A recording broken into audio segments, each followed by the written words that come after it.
आज मैं एक सीधा सवाल पूछना वाला हूं, किसी और से नहीं, हमारे अपनों से, कि जिस तरीके से भारत में ये घटनाएं घटित हो रही, जो कृत्य दिल्ली में हुआ, जिस तरीके से एक आतंकवादी संगठन, एक धर्म के लोग इसमें इन्वॉल्व होते हैं, उनको संरक्षण देते हैं और कहीं ना कहीं उस धर्म के राजनेता उनको संरक्षण प्राप्त करते हैं।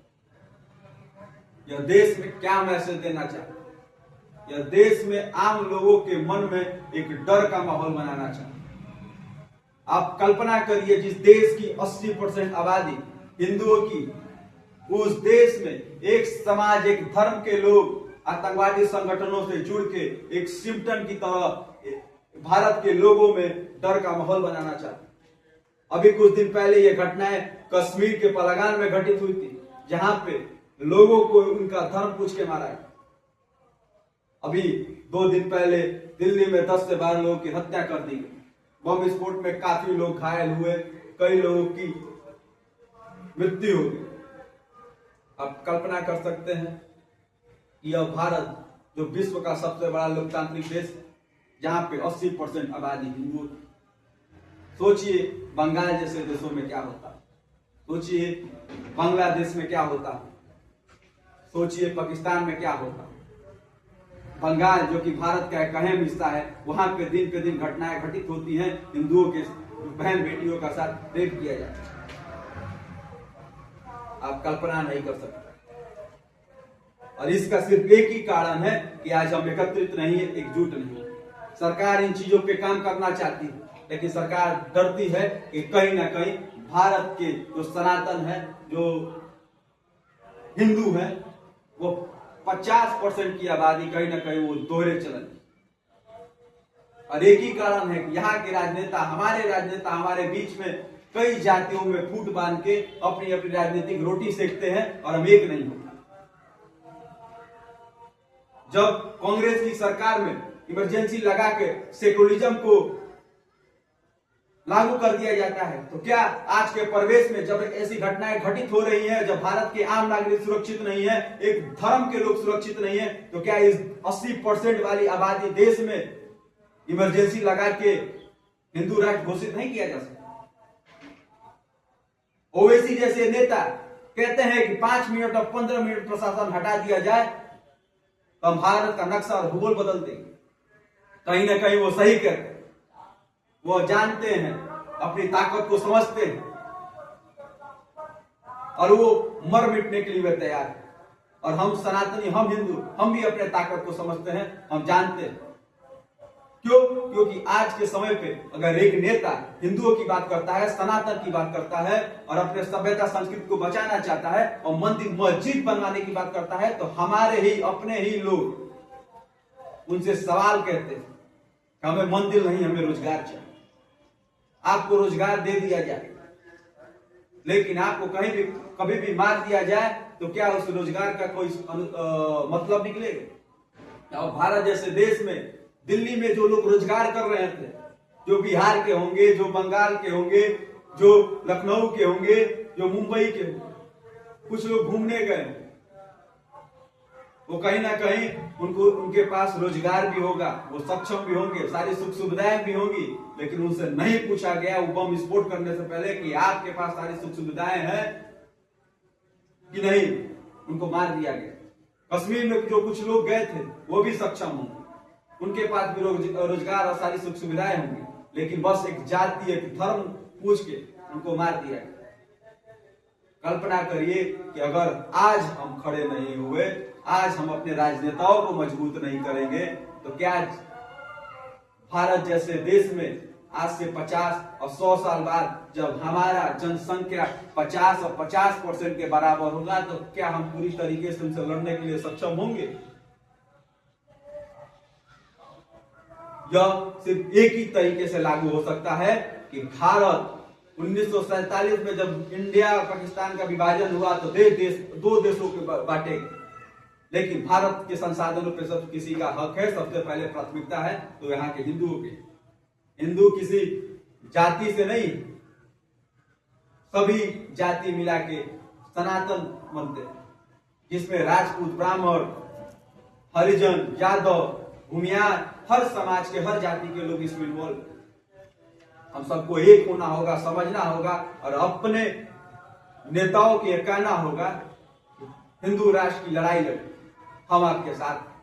जब तक हम हिंदू राष्ट्र पे अपने राजनेताओं को वोट नहीं देंगे, उन्हें मजबूत नहीं करेंगे, तब तक हम उसकी कल्पना नहीं कर सकते। एक धीरेन्द्र की शास्त्री जी महाराज, राजा भैया जैसे लोग, माननीय ब्रिजभूषण सिंह जैसे लोग कि आवाज उठाने से यह देश हिंदू राष्ट्र नहीं बन जाए।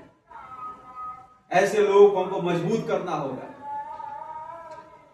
तन मन धन हर तरीके से मजबूती देना होगा, तब जाके हम ऐसे देश की कल्पना कर सकते हैं। आज अगर 2014 में भगवाधारी सरकार नहीं आती तो जिस तरीके से आज हिंदू मजबूत है, जिस तरीके से सनातन पे काम हुआ, उसकी शायद कल्पना हम लोग नहीं कर सकते। आप सोचिए ना कि जिस देश में, जिस शहर, जिस जन्मभूमि पे भगवान श्री राम का जन्म हुआ, 500 साल लगे उस मंदिर को बनाने में।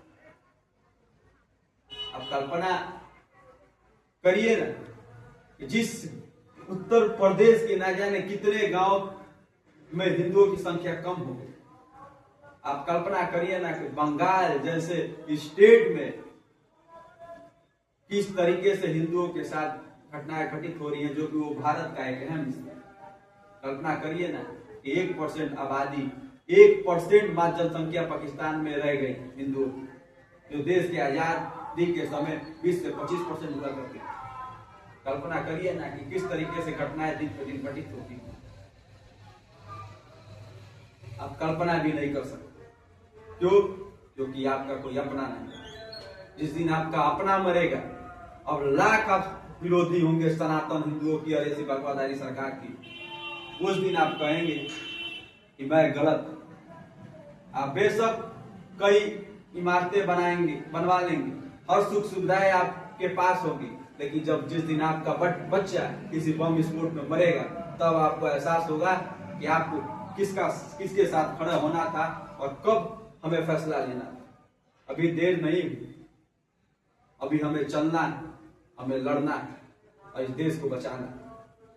सबसे पहले हम अपना घर बनाते हैं, तब जाके अपने सारी सुख सुविधाओं का निर्णय करते हैं। लेकिन अभी तो हमारा घर नहीं बना। जिस देश में है हमें यह नहीं पता क्या कल हम सुरक्षित हैं। यह एक देश में डर का माहौल बनाया जाए, इसे रोकना होगा और हमें अपने नेताओं को मजबूत करना होगा। हम सबके आदर्श महाराणा प्रताप, क्या जब महाराणा प्रताप मुगलों के खिलाफ लड़ाई लड़ रहे, क्या उनकी लड़ाई अकेले की? वो अकेले उस लड़ाई को लड़ पाते?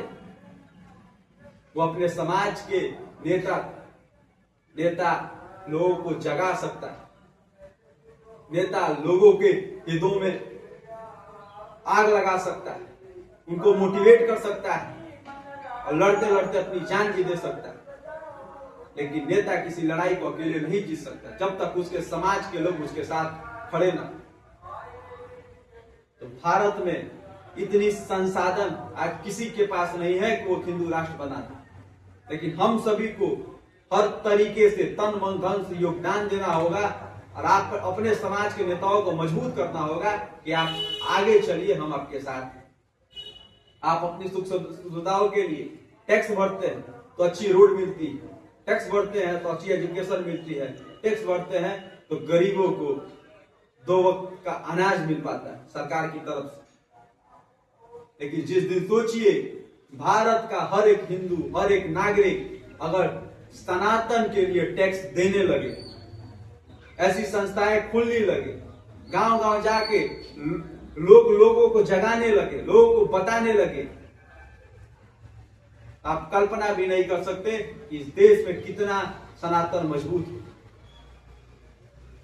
लेकिन जब मंदिर की बात आती है तो लोग कहते हैं कि हमें मंदिर नहीं, हमें हॉस्पिटल चाहिए, हमें मंदिर नहीं, हमें रोजगार चाहिए। जो देश आपके धर्म को मजबूत करेगा, जो पार्टी आपके धर्म को मजबूत करेगा, जो आपकी सभ्यता संस्कृति को बचाए रखेगा, वही आपको अच्छी परिवेश और अच्छी सोसाइटी दे सकता है।